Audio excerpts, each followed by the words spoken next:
Hello everyone, and welcome to SUNUP. I'm Lyndall Stout. We want to begin this morning with an update on the progress of Oklahoma's wheat crop with Jeff Edwards, our small grains extension specialist. And Jeff, you had the chance recently to kind of travel around the state and get an idea of what the wheat picture is. I did, and it's really a mixed bag out there. East of I-35, we had a wheat crop that was just kind of barely holding on. We've gotten a little bit of moisture, and I expect it to rebound and recover and look pretty good in the coming weeks. West of I-35, it's real variable. Just depends on which part of the state you're in. I saw some pockets of wheat around Nash and Jet in that area where there were actually cattle out on wheat pasture. But there was a lot of wheat out there as well that hadn't emerged or that had tried to emerge and never made it through the soil surface. Okay, for some of the wheat that is decent and may possibly make it, what kind of advice do you have producers at this stage of the game? If you have wheat that's holding on and looks like it's going to make a recovery, it's time to get that top dress nitrogen out there. We've been kind of holding off to see what Mother Nature provided for us, but we have gotten some moisture now, so it's time to apply top dress nitrogen. That needs to be on prior to jointing. We're going to need to apply 2 pounds of nitrogen for every bushel of yield potential. And it's important that producers really evaluate the yield potential that is out there right now and not base these nitrogen applications on historical yields, because we have to look at what we have out there now and how much potential is really there. Okay, and really be honest with what the situation is this year. Looking forward beyond that, in March, sort of a critical time for wheat in the stages of development. What can we tell producers about that? It is. The reason it's so important to have that nitrogen out there at the time the wheat is jointing is because it's a real critical stage. If we look at the wheat crop, that's the basis that we're going to build on the rest of the season. At jointing, our head size is determined, our number of potential grain sites is already determined, and how much leaf area we're going to have to go ahead and fuel the filling of that grain head is out there, and it's being determined at that stage. So it's a real critical time. It's important to have adequate fertility out there for those plants at that time. Okay, and hope for the best and hope for a little more rain, right? A little bit more moisture. If we can keep getting a few timely rains, maybe we can see the wheat crop through in the parts of the state that we actually have a stand. Okay. Jeff, great advice as always, and we'll see you again soon. Jeff Edwards, thanks a lot.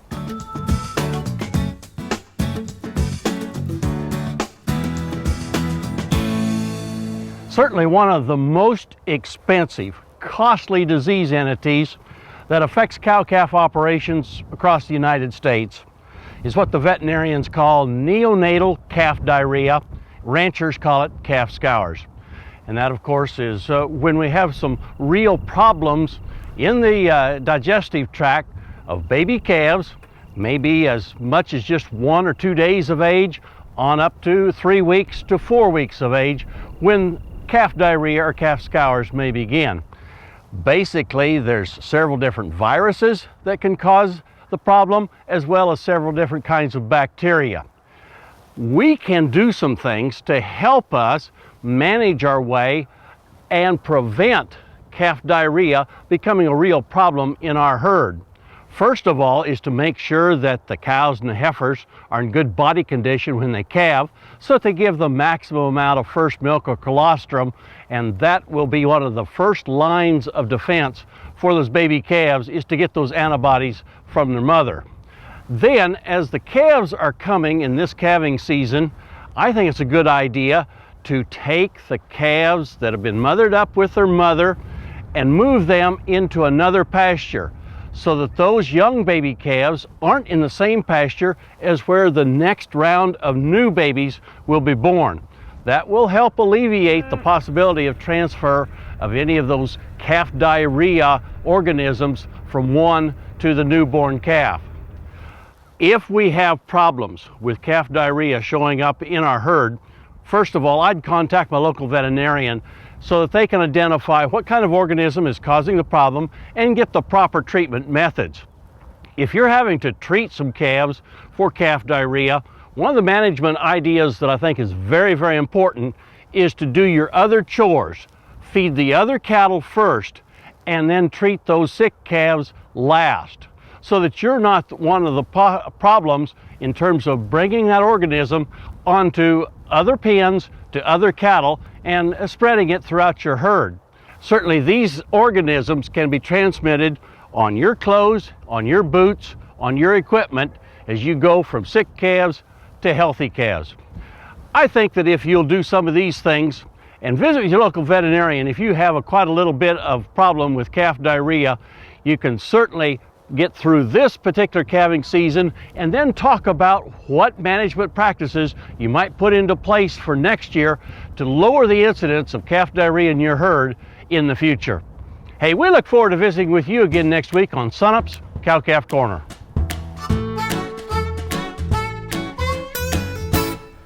Joining us once again is our Extension Forage and Pasture Management Specialist, Darren Redfern. Now, Darren, last week on the show, you talked to us a lot about that stubble height on pasture and keeping an eye on that.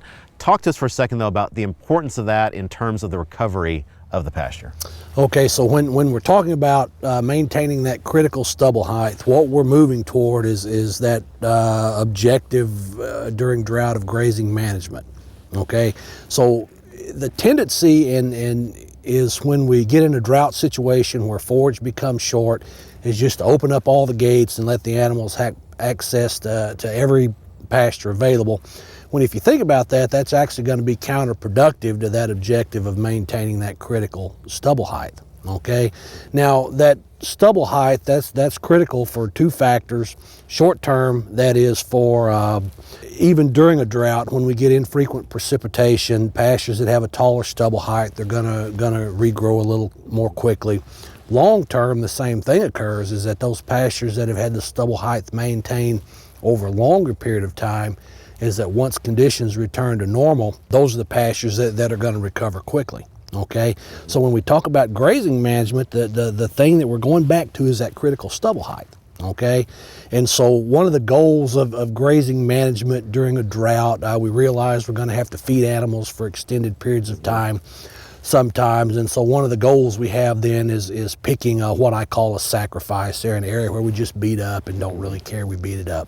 Yeah. Ideally, we would like for that to be our worst area, but sometimes it's not, just because of water availability for the livestock. Okay, the reason that's important is because when we have to come back in and renovate or replant, that's the area we're going to focus on.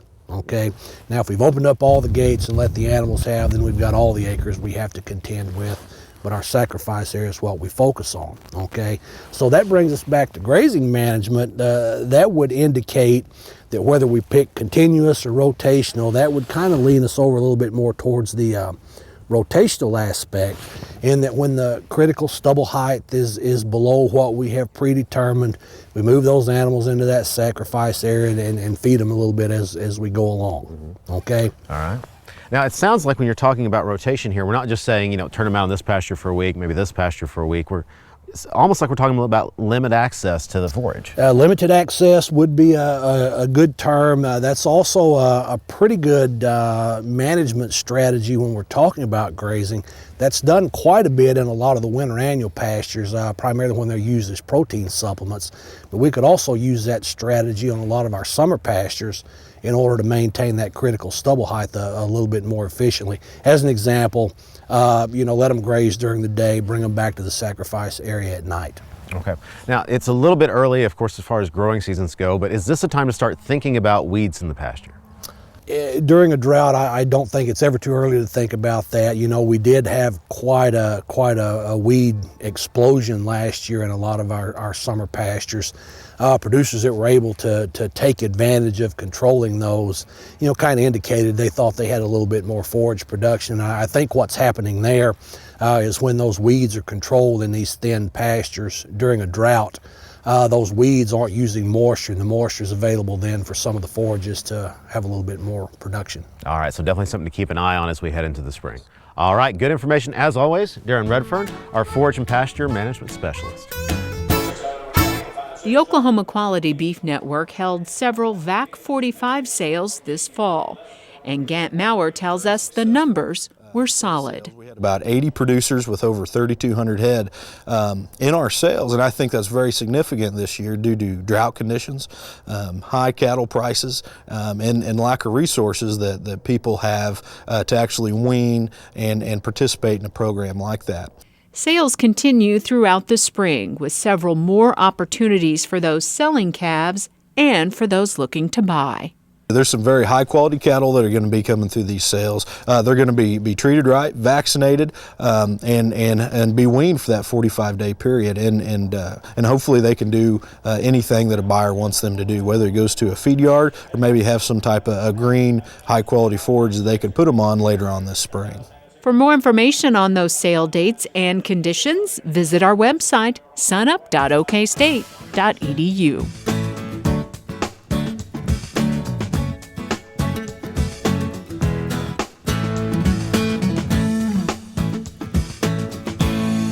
Kim Anderson, our grain marketing specialist, joins us now. And Kim, give us a quick update on prices, and then we'll talk about really what's on the minds of Oklahoma producers. I think the good news is that prices didn't go down this week. Wheat prices were up about 6 cents, corn prices were up about 9. They held the spread. If you look at, say, the March to D spread for wheat, it's plus about 45 cents. On corn, it's got a negative spread from March to December of about $1.50. So the market's telling us that wheat prices are expected to go up as we go into the next crop year, and corn prices are expected to go down. Now, most of the news this week was in terms of the foreign markets. What's going on there? Well, that's what the market's focusing on. They're watching India. They may be harvesting their seventh record crop in a row. Of course, their harvest will start about the 1st of March, sometime in that time period. They're watching Russia and the Ukraine. They've had very cold weather there, some potential freeze damage on the wheat. Remember, we talked about a couple months ago that their planted acres were less than last year, so we're looking at reduced production there. Australia, we talked the last couple of weeks about they were competitive in the export market. Their prices have increased, and they're at the upper range now. May have priced themselves out of the market for a little while. A lot going in the foreign areas, but really the market is just waiting for late February, early March in most areas. Then we'll know what's going on after the wheat gets planted down in Argentina and our wheat comes out of dormancy. Okay, and obviously back here at home, Oklahoma producers also in that wait and see mode. Yes, they're waiting to see what happens when it comes out of dormancy. And right now they don't know whether to forward contract any wheat because they just don't know how much they're going to produce. Okay. What would you say, given these conditions, their biggest fear is? I think the biggest fear for most producers is that they're going to produce just enough wheat so that they can't pay the bills. They either need enough rain so that yields are high enough, production's high enough that they can sell it and pay the bills, or not get any wheat. The weather's bad enough so that they can collect on their crop insurance. They really want a corner solution, one side or the other. Their fear is they're going to be right in the middle and lose on both sides. Okay, Kim Anderson, thanks a lot. We'll see you next week. And speaking of crop insurance, here's our ag policy specialist, Jody Campeacci, with a word now on deadlines. Has been extended. Most programs in the Farm Bill were extended. That includes the direct and countercyclical payment program and the acre program. The sign up for those programs starts February 19th. One very important point that I want to make is that in the 2008 Farm Bill, if you signed up an acre or DCP, you had to remain in that program for the life of the Farm Bill. You couldn't change from year to year. For the 2013 sign up, they're letting you basically go back and erase that decision. So even if you were in acre in the 2008 Farm Bill, in 2013 you could get in DCP if you wanted to. The deadline to sign up for crop insurance for spring crops is March 15th. The prices will be tracked throughout the month of February, and prices will be announced around March 2nd for those spring crops.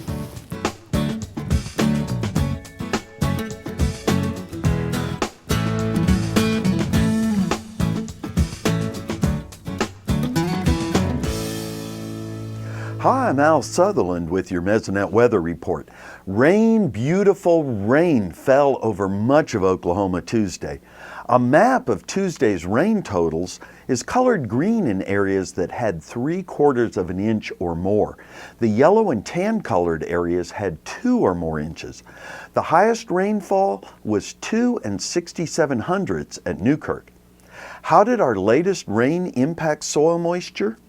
Checking on the plant available water on Wednesday, the Newkirk Mesonet site had 3 8/10 inches of water for plants in the top 16 inches of soil.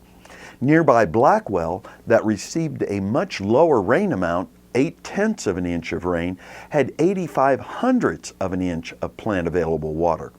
There are other dramatic differences in Mesonet sites close to each other due to the way the heavier rainfall came in bands moving from southwest to northeast. Our week started out very mild, then Wednesday morning turned sharply colder. Temperatures were close to 30 degrees cooler for much of Oklahoma from a balmy Tuesday morning to a very crisp Wednesday morning, and the north wind made it feel even colder. Gary, we're thankful that some Oklahoma areas had good rainfall rates. Good morning, everybody. For those of you that saw rain this week, congratulations. For those that didn't, well, I hope you have some coming sooner rather than later. We're not going to take a look at the drought monitor map because the rain came just a little bit too late to impact that, but I hope to see improvements on that next week. Since we're at the end of the month, I thought we'd take a look at January, see how it stacked up. Can take a look at the January rainfall total map from the Oklahoma Mesonet. We see a statewide average of about 1.6 inches of rain. Now that's about 2/10 of an inch above normal, and that would make this January the 45th wettest since 1895. And our rainfall totals, or moisture totals, some of that was snow, went from about 3/10 of an inch at Boise City to 4.4 inches down at Mount Herman. That's about the way it's supposed to work here in Oklahoma. Now compared to normal, that still looks like a little bit of the haves versus the have-nots. You can see in some areas like north central Oklahoma, they got about 20% of normal, while other areas got about 200% of normal. So lots of rain scattered about the state. Some folks still need a lot more though. Now the reason we're still in a fairly significant drought across the state is really due to those long-term deficits. We can take a look back at the beginning of May when this second drought period really got started once again. We see a statewide average of about 15 inches across the state. That's more than 13 inches below normal, and that equals the third driest May through January since 1895. And you can see from these totals it goes from about 5.9 inches at Arnett to about 25.6 inches at our Mesonet site in Cloudy in southeastern Oklahoma. Again, it's a little bit low, but that's the way it's supposed to work. Dry in the northwest, wetter in the southeast, but that's a little ridiculous. Now look at that compared to normal. We can see more than 20 inches below normal in some areas of the state for the last 9 months. Other areas not quite so bad, but still fairly significant across the entire state. We're off to a great start for January, above normal rainfall finally. It doesn't mean as much in January, but it's a great start. So whatever you're doing, whether it's praying, whether you're doing rain dances, or just going out and howling at the moon, keep it up, because sooner or later we'll get this drought knocked out of our lives for good. That's it for this time. We'll see you next time on the Mesonet Weather Report.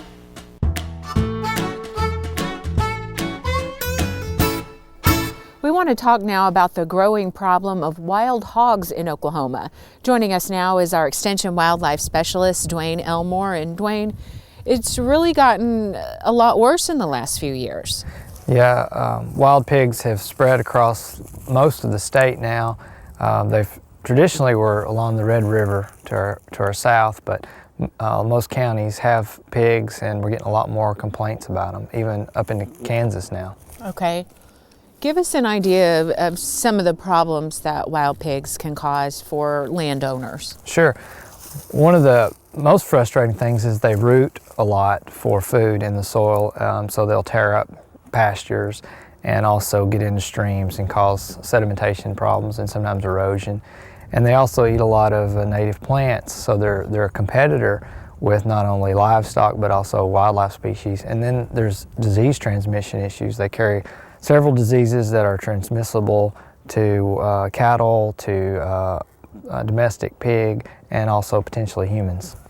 I know that you and a lot of our extension colleagues from around the state are getting questions, so we're gearing up to do some educational efforts and kind of help landowners through the process of dealing with the issue of wild hogs. Tell us about what you have planned. Well, OSU Extension has partnered with the Noble Foundation and also with Mississippi State University Extension, and we're hosting a workshop in Osage County. And this is at in Pawhuska at the fairgrounds, the Ag Building, on February 15th, and that starts at 9 o'clock. And we're going to cover the basic biology of feral pigs, how to control them, what the laws and regulations are, and also what are some potential disease implications. Okay, so really a wide range there. And if somebody's interested in attending, they need to RSVP for that? Yeah, there's no charge, but we're providing lunch, so we'd like to know how many people to plan for, and they can just contact me, preferably before February 8th, to give us about a week. Okay. Sounds like they'll be exposed to some good information, and we'll kind of get this conversation started on SUNUP as well and try to help people out with this situation. Yeah. Okay, Dwayne Elmore, thanks a lot. And for more information on that meeting to address wild hogs in Osage County, you can just go to our website, sunup.okstate.edu.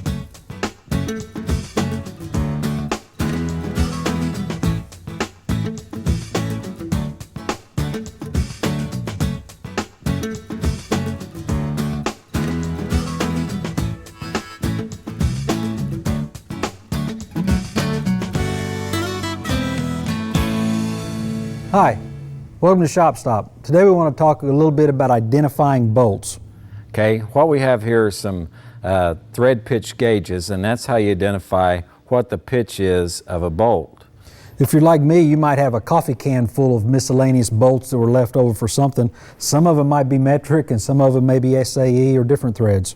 And they are measured differently, and this bolt is a standard bolt you might find. It's inch bolt, and it's measured in threads per inch. So you use a thread per inch gauge, and what it has is it has these teeth on it, and then you find the proper engagement of the teeth from the gauge into the threads of the bolt, and that tells you your thread pitch because there's a number on that gauge. Or if you're looking at the metric bolts, you're going to have to end up using a different gauge. Okay, and it's not measured in threads per inch, it's measured from peak to peak by pitch in millimeters. So for example, this one right here is a 1.5 millimeters pitch, but that's from peak to peak or valley to valley.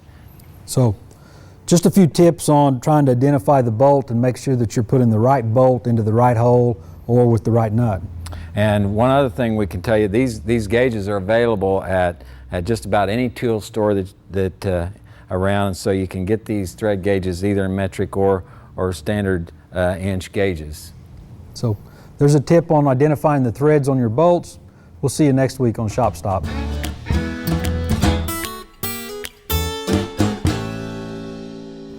Finally today, SUNUP intern Mindy Andrus shows us how county 4-H educators are learning some new skills in an unusual classroom.